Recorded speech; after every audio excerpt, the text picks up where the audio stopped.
Добар ден, почитувани, и добро дојдовте во неделното интервју на Радио Слободна Европа. Гостин оваа недела е господинот Артан Груби од ДУИ. Господине Груби, вие сте кандидатот на ДУИ за градоначалник на Скопје. Кои беа основните цели и мотиви за вашата кандидатура? Огромен дел од политичкиот капитал на Демократската унија за интеграција и на господинот Али Ахмети како председател на таа партија беше фокусиран токму во градот Скопје и сметам дека мојата кандидатура е во тој дух и придонесот кој што ДУИ го дава за ојакнување на градот Скопје како политички фактор кај албанците во Република Македонија.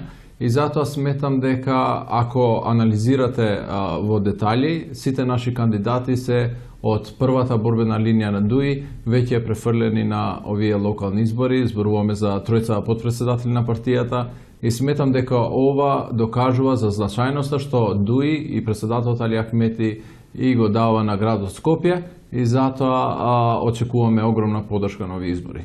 Во медиумите се шпекулира дека вие сте човекот кој по изборите ќе ја замените Уте Арифи во секторот евроинтеграции. Дали станува збор за реална алтернатива на градоначалничкото место? Не, мислам дека тоа нема да се случи. Кадровските политики во ДУИ ги води председателот Али Ахмети и тој ултимативно ќе реши на крај за тоа кој е најдобриот кандидат за да ја замени господјата Теута Арифи, која што сметам дека ќе стане следниот градоначалник на градот Тетова, но ДУИ има доволно обучени кадри, доволно спремни кадри за да ги замени сите позиции и сметам дека тоа што ние го направивме со евроинтеграциите, посебно во делот на унапредувањето на заклучоците при последниот самит на Европската унија во декември и добивањето на позитивниот извештај, ќе го унапредим уште понатаму, па да ја исполниме целосно европската рамка и да добиеме датум за преговори до крајот на јуни оваа година. Изборите се организираат во услови на политичка криза, поради која се шпекулира дека може и да добиеме негативен извештај од Европската комисија. Како гледате на целата ситуација и како би реагирале доколку СДСМ ги бойкотира изборите? Европската рамка предвидува 3 прашања, тоа се реформите во земјата во склоп со европските стандарди, нели реформите во судството и така натаму. Другиот дел е развивање на добрососедски односи, посебно со Република Бугарија, и третото е прашањето со името.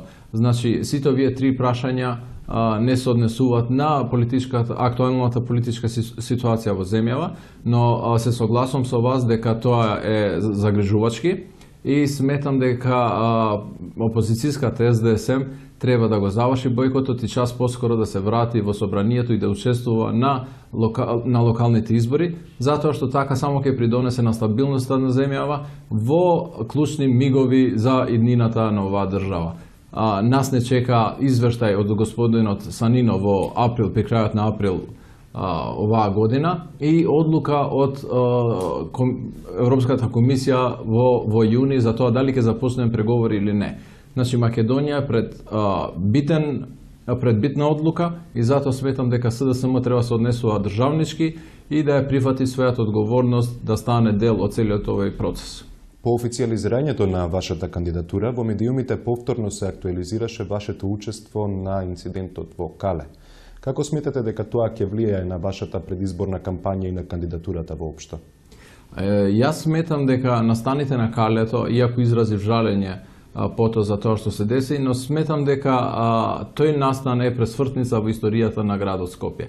Тој настан стави крај на монетничката, на монокултурната, на монорелигиозната политика и на политиката која што ги третираше другите граѓани во градот Скопје како граѓани од втор ред.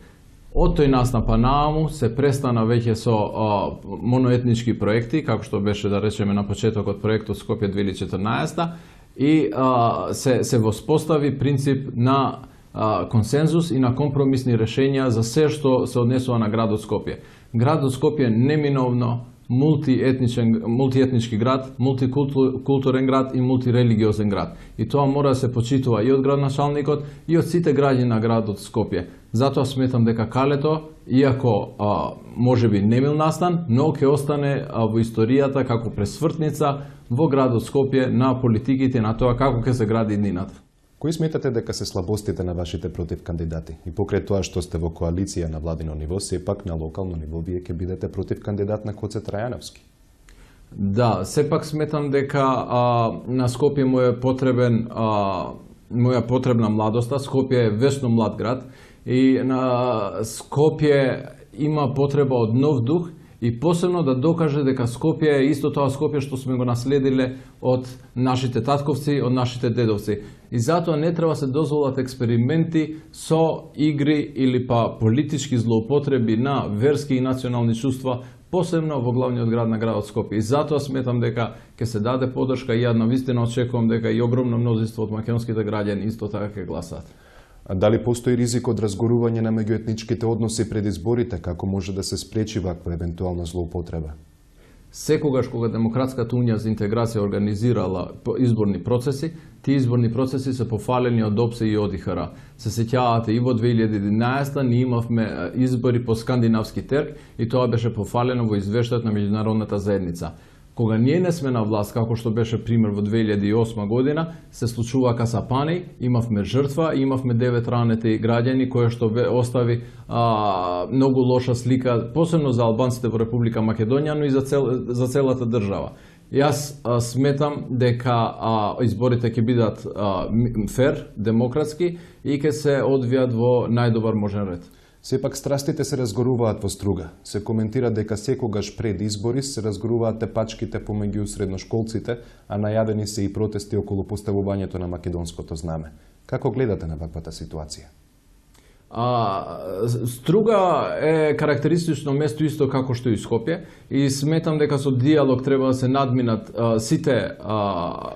сите недоразбирања што ги имаат граѓаните на градот Струга, се извинам, но исто така сметам дека политичките партии треба да стојат настрана, посебно во процеси како што се територијалната поделба, децентрализацијата и локалните избори за локалната власт. Да ги остават граѓаните да изберат најдобро, а не да ги да искенираат било какви ситуации за да произведат меѓуетнички тензии посебно помеѓу младите. Стружани сметам дека се свесни за ова и дека ќе одлучат така како што треба за иднината на градот Струга и ние имаме одличен кандидат кој што од Струга ќе направи град туристичка атракција во Македонија и ќе придонесе многу за развојот на тој град и целиот регион. Од опозицијата забележуваат дека во владеачката коалиција има пазарење по различни работи, се во поново време и за правилникот. Дали има вистина во ваквите тврдења? Единственото пазарање помеѓу ВМРО, ДПМН и ДУИ е направено по изборите во 2011 и со тоа се донесе одлука за заедничка владина програма, што значеше спојување на предизборната програма на Демократската унија за интеграција и предизборната програма на ВМРО ДПМН. Владата функционира врз таа унифицирана програма на двете политички партии, што во моментов представува владина програма која што се имплементира секојдневно на теренот. Значи, освен тоа пазарење, ако може условно се каже во 2011, други пазарења ДУИ не прави, затоа што сето тоа што се одвива во собранието, во владата, во сите институции на државата е во однос на тоа да интегрираме земјата што е можно побрзо во НАТО и Европската унија, како и да создадеме клима на толерантност, ќе се повторам, и кохезивност во општеството. Пазарења мислам дека не се дел од стратегијата и политичкото делување на Демократската унија за интеграција. Сепак, судејќи по медиумските извештаи, не е се безпрекорно во владината коалиција. Со какви предизвици се соочуваат партнерите? Знаете, проблеми имате и во семејството, секојдневно па правите компромиси уште пред да излезете од домот со детето, па со сопругата, па со другите членови на семејството, а камоли во една политичка игра и во една политичка битка и посебно во една меѓуетничка коалиција со различни интереси и со различни политички приоритети и определби. Значи, сите предизвици, како што ги решаваме во семејството со диалог, така ги решаваме и во коалицијата и сметам дека диалогот помеѓу ВМРО, ДПМН и ДУИ, посебно од 2011 па наому, е позитивен и се решава со компромисно решение помеѓу двете страни во еден конструктивен диалог. Господине Груби, ви благодарам. Тоа е се за ова издание на неделното интервју на Радио Слободна Европа, повторна средба за 7 дена.